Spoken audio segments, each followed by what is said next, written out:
Welcome back in my YouTube channel. मेरे YouTube channel में आप सभी को स्वागत है। आज हम लोग समझते हैं मार्जिनल रिलीफ का कैलकुलेशन किस तरह से की जाती है, क्योंकि बजट 2025 जो थी वो अनाउंस हो चुकी है। हमारे वित्त मंत्री सीतारमन जी ने बजट अनाउंस कर दिए 1 फरवरी को। तो अब हम लोग को समझना ये होगा कि मार्जिनल रिलीफ कितना तक अमाउंट रहेगा, कितना इनकम तक रहेगा तो मार्जिनल रिलीफ मिलने का है। क्योंकि टैक्सेशन में हम लोग तो अभी तक स्लैब रेट को समझे कि 12 लाख तक वाले टैक्स पेयर है जिनका इनकम 12 लाख तक है, या सैलरी पर्सन है जिनका 12,75,000 तक इनकम है, तो उनको जीरो टैक्स बनेगा। बट अगर मान के चलिए किसी का 12,10,000 रुपये इनकम हो जाएगा, 12,20,000 हो जाएगा, तो उस सिचुएशन में हम लोग कैलकुलेशन करेंगे तो 70-80 हज़ार रुपया उनको टैक्स लायबिलिटी बनती है। तो समझते हैं कि इन समस्याओं को समाधान करने के लिए गवर्नमेंट ने कुछ ऐसा पॉलिसी लाया है, या गवर्नमेंट ने कुछ ऐसा दिशा निर्देश दिया है कि नहीं कि यदि कोई एसएससी को 10,000 का इनकम बढ़ जाए तो उसके कारण उसे 70-80 हज़ार रुपया टैक्स देना पड़ रहा है। इसका मतलब उसके लिए तो बहुत बड़ा नुकसान है। ठीक है, क्योंकि 12 लाख तक वाले एसएससी को रिबेट मिलती है अंडर सेक्शन 87A के अकॉर्डिंग। जिनका 12 लाख तक इनकम है उनको 60,000 तक रिबेट मिलती है। लेकिन कुछ ऐसे भी एसएससी होंगे जिनका इनकम 12,10,000 हो जाएगा, तो उनको तो 60,000 का रिबेट नहीं मिलेगा। उस केसेस में क्या होती है, वैसे एसएससी को टैक्स लायबिलिटी 70-80 हज़ार बन जाती है। तो खुद सोचिए 10,000 रुपया इनकम और उस पर 70-80 हज़ार टैक्स देना पड़ेगा, तो इसके लिए तो ना इंसाफी हो गया। तो एक कहावत इसलिए कहा गया है कि जितना के बाबू ने उससे बड़ा झुंझुना हो जाएगा। तो देखते हैं इस चीज को खत्म करने के लिए गवर्नमेंट ने टैक्स कैलकुलेशन को किस तरह से कैलकुलेट करती है और उन्हें कैसे राहत देती है। इसलिए इसका क्या नाम है, मार्जिनल रिलीफ, मतलब सीमांत राहत। ठीक है, कि 10,000 रुपया उनका इनकम बढ़ा तो उनको टैक्स लायबिलिटी में उतना इंक्रीजिंग कैसे होगा, तो समझते हैं। तो इसके लिए मानकर चलिए हम एक एग्जाम्पल लेंगे, 3-4 एग्जाम्पल लेनी पड़ेगी केसेज। मानकर चलिए एक्स कोई टैक्स पेयर है, एक वाई है और तीसरा जेड है। ठीक है, ये क्या था, ये टैक्स पेयर है, टैक्स पेयर से। ठीक है, उसका इनकम जो है, इनकम एक का 12 लाख है, 12 लाख, इसका 12 लाख, सपोज दैट 10,000 है, 12.1 का मतलब समझेंगे 12,10,000 है, और इनका इनकम 12 लाख, इनका मानकर चलते हैं हम लोग 13 लाख इनकम है, 13 लाख। मैंने 3 केसेस का मैंने एग्जांपल लिया। ठीक है, इससे हम लोग को पता चल जाएगा कि मार्जिनल रिलीफ का कैलकुलेशन किस तरह की जाती है और टैक्स लायबिलिटीज का कैलकुलेशन कैसे होती है। ठीक है, क्योंकि आप आगे आ रहे हैं न्यू स्लैब रेट। ठीक है, जो मिडिल क्लासेस का जो भी टैक्स पेयर है उनको गवर्नमेंट ने इस बार राहत दिया। ठीक है, बट जैसे ही कुछ इनकम एक्सीड करेगा तो उनको क्या ऐसा प्रोविजन है जो उनको कुछ राहत मिलेगा। देखिए आपको पता ही होगा स्लैब रेट, तो 4 लाख क्या है, 4 लाख से 0 से, मतलब 0 से 4 लाख तक का क्या होगा, इनकम पे कोई टैक्स नहीं लगती है, नील। ठीक है, फिर 4 लाख टू 8 लाख पे लगेगा एट द रेट ऑफ 5%। तो यहां पे क्योंकि 4 से 8 का मतलब क्या हुआ, 4 लाख, इन दोनों का डिफरेंस, तो 4 लाख का 5%, तो कितना होगा, 5 चौक 20, ये हो जाएगा 20,000।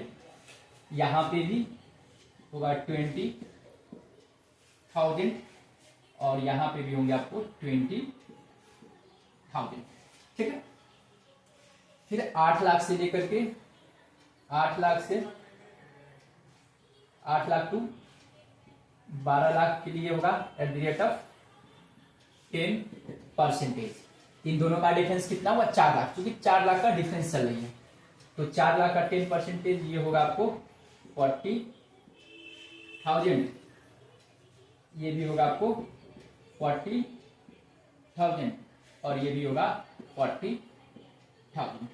ठीक है, उसके बाद रिमेनिंग क्योंकि इनका तो अब खत्म हो गया, इनका 10,000 बचा इनकम और इनका 13 लाख बचा, 1 लाख बचा। Remaining eight the rate of 15%। तो यहाँ पे नील होगा, चूंकि यहाँ तो 12 लाख पर हम लोग टैक्स दे चुके हैं। इनका 10,000 बच रहा है, चूंकि 12 लाख 10,000 है, तो 10,000 पे क्या होगा 15%, यहाँ पर 15,000 होगा, 15,000 नहीं 1,500 होगा, 10,000 का 15%, ठीक है। इनको क्या होगा बचा कितना 1 लाख, 1 लाख का 15% कितना होगा 15,000 होगा, 15, ठीक है। अब मैं इसको ऐड करूंगा, ये होगी 60,000, इसको मैं ऐड करूंगा तो ये होगा आपको 75,000, ठीक है। और इसको मैं ऐड करूंगा तो ये होगा कितना 60, सॉरी ये हो जाएगा 60, 61,500, ये होगा आपको 61,500, ठीक है। यहां पे होगा 75,000। मैं सैलरीड पर्सन की बात नहीं बोल रहा हूं, जो कोई इंडिविजुअल है, एचयूएफ है, जो अपना बिजनेस कर रहा है। नहीं तो हमेशा याद रखेंगे 12,75,000 तक भी नील बनेगा किसका, जो सैलरीड पर्सन है, चूंकि उनका स्टैंडर्ड डिडक्शन होती है अंडर सेक्शन 16(1) के अकॉर्डिंग 75,000। तो मैं नॉर्मल की बात कर रहा हूं, जो सैलरीड पर्सन नहीं है, कोई भी इंडिविजुअल और एचयूएफ है, जो अपना बिजनेस से, व्यवसाय से या कोई अन्य चीजों से वो अपना इनकम, अन्य सोर्स से वो अपना इनकम को अर्जित कर रहे हैं सैलरी के अलावा। वैसे का मैंने एग्जांपल लिया, ठीक है। अब क्या होती है यहाँ पर लेस की जाती है, ये तो टोटल हो गया। लेस होती है रिबेट अंडर सेक्शन 87(a) के अकॉर्डिंग, ठीक है। तो रिबेट में मैंने बताया था कि 60,000 रुपया तक इस बार का बजट में अनाउंस किया है। पहले से थी 25,000 से बढ़ा करके 60,000 कर दिया गया। उसमें भी वैसा एसएससी का, वैसा टैक्स पेयर का जिनका इनकम अप टू 12 लाख है। तो इस केसेज में 12 लाख है तो इनको तो 60,000 मिल जाएगा रिबेट, ठीक है। इनको नहीं मिलेगा क्योंकि 12,10,000 है, इनको भी नहीं मिलेगा क्योंकि इनका इनकम 13 लाख है। तो इस केसेज में देखेंगे 12 लाख तक वाले इनकम का कितना आया, नील आया। इनका मैं ऐड करूं, लेस करूंगा तो 61,500 आया, ठीक है। और इनका ऐड करने के बाद आया 75,000, ठीक है। अब इसको हायर एजुकेशन सेस इस पे ऐड किया जाएगा, हेल्थ एंड एजुकेशन सेस। अब यहाँ पे बातें ये रहा कि यहाँ पे समझना ये है, यही एक बहुत बड़ी कॉन्सेप्ट है, क्योंकि लोगों को यहीं पे समझ में नहीं आ रहा, ठीक ना, और मिस्टेक करते हैं। देखिए अब खुद सोचिए, जिनका इनकम 12 लाख तक 12 लाख था तो उनको इनकम का टैक्स लायबिलिटी कितना बना, नील हुआ। लेकिन जैसे ही उस एसएससी का इनकम 12 लाख से हो गया 12,10,000, उनका टैक्स लायबिलिटी कितना हो गया 61,500। जैसे उनका इनकम और बढ़ करके 13 लाख इनकम हुआ तो उनका हो गया 75,000 रुपया क्या बना, टैक्स लायबिलिटी बन गया। तो आपको लगने रहा कि ये गलत हो रहा है, क्यों? क्योंकि जो 12 लाख रुपया अर्निंग कर रहा है, ठीक ना, तो उनको टैक्स नहीं देना पड़ रहा है। जैसे वो एसएससी 10,000 रुपया एक्स्ट्रा इनकम अर्न करी तो उनको 61,500 रुपया लग गया। तो आप खुद सोचिए कि वैसा कोई टैक्स पेयर ऐसा काम करेगा कि भाई हमें 10,000 रुपया एक्स्ट्रा कमाने के चक्कर में 61,500 रुपया गंवाना पड़ेगा। ये हो गया क्या, जितना के बाबू ने उससे बड़ा हो गया, झुंझुना हो गया। इन द सेम केस में यहाँ पे भी क्या हुआ, 1 लाख एक्स्ट्रा अर्निंग करने के कारण इनको 75,000 टैक्स देना पड़ रहा है। तो यहाँ तो हद तक चलेगा, चूंकि तो भी उनको 25,000 रुपया फायदा हो जाएगी। तो गवर्नमेंट ने ऐसा ही सिचुएशन को, ऐसा ही प्रॉब्लम को सॉल्व करने के लिए क्या लाया, मार्जिनल रिलीफ होती है, ठीक है। तो मार्जिनल रिलीफ क्या होता है उसी को समझेंगे। मार्जिनल रिलीफ ये कहता है कि कोई भी एसएससी का टोटल इनकम से ज्यादा टैक्स लायबिलिटी नहीं होनी चाहिए। यदि उससे ज्यादा हो रही है तो उतना मैं आपको राहत दूंगा, ठीक है, सीमांत राहत। इसलिए क्या नाम है, मार्जिनल रिलीफ। मार्जिनल का मतलब सीमांत, रिलीफ का मतलब राहत, ठीक है। तो यहाँ पे देखिए टैक्स कितना, उनको इनकम 10,000 बना एक्स्ट्रा, तो 10,000 रुपया क्या करेंगे, इनमें से लेस करेंगे हम 10,000। अब इनका 1 लाख रुपया बना, ठीक ना, 1 लाख रुपया एक्स्ट्रा हुआ ठीक ना। तो 1 लाख के चक्कर में 75,000 टैक्स, तो इनको मार्जिनल रिलीफ नहीं मिलेगा। क्यों नहीं मिलेगा? क्योंकि इनकम से ज्यादा टैक्स लायबिलिटी इनको एक्सीड नहीं हुआ, क्योंकि इनका इनकम एक्सीड हुआ कितना, 1 लाख रुपया, लेकिन टैक्स लायबिलिटी कितना बना, 75,000 बना। यही पॉइंट को समझनी है। तो यहाँ पर तो इनकम से एक्सीड नहीं कर रही है टैक्स लायबिलिटी, इसलिए ऐसे एसएससी को मार्जिनल रिलीफ नहीं मिलेगा, हमेशा याद रखेंगे। हाँ, यदि अगर 1 लाख इनकम बढ़ा, उनको टैक्स बढ़ जाता है 1 लाख, 1,000, 2,000, तो उनको 1 लाख तक रिलीफ मिल जाता, ठीक ना, एक्स्ट्रा नहीं होती है। तो यहाँ पर क्या किया जाएगा, यहाँ पर होगा लेस टोटल इनकम या एक्सेस इनकम या एक्स्ट्रा इनकम, ठीक है। एक्स्ट्रा इनकम इनमें तो नील रहा, ये एक्स्ट्रा इनकम का इसमें भी नील है, तो इसका टैक्स लायबिलिटी कितना बना, नील बना, ठीक ना। इनका कितना, 61,500 में से 10,000 घटा 51,500 होगा, 51,500, और इनको मार्जिनल रिलीफ नहीं मिलेगा, ये नील होगा मार्जिनल रिलीफ, क्योंकि मार्जिनल रिलीफ हम लोग निकाले हैं। तो क्या हुआ, मार्जिनल रिलीफ एमआर का मतलब हुआ मार्जिनल रिलीफ, ये हुआ आपको मार्जिनल रिलीफ। इसका मतलब केस ए में एक्स में टैक्स लायबिलिटी नहीं मिले, इनको 51,500 रुपया मार्जिनल रिलीफ मिलेगा, इनको नहीं मिलेगा। बात समझ में आ रही है?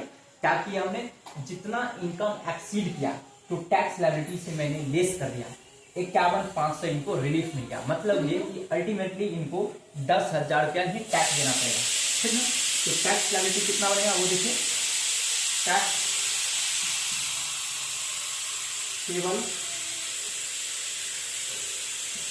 पेबल इसमें तो नील ही रहेगा, ठीक ना।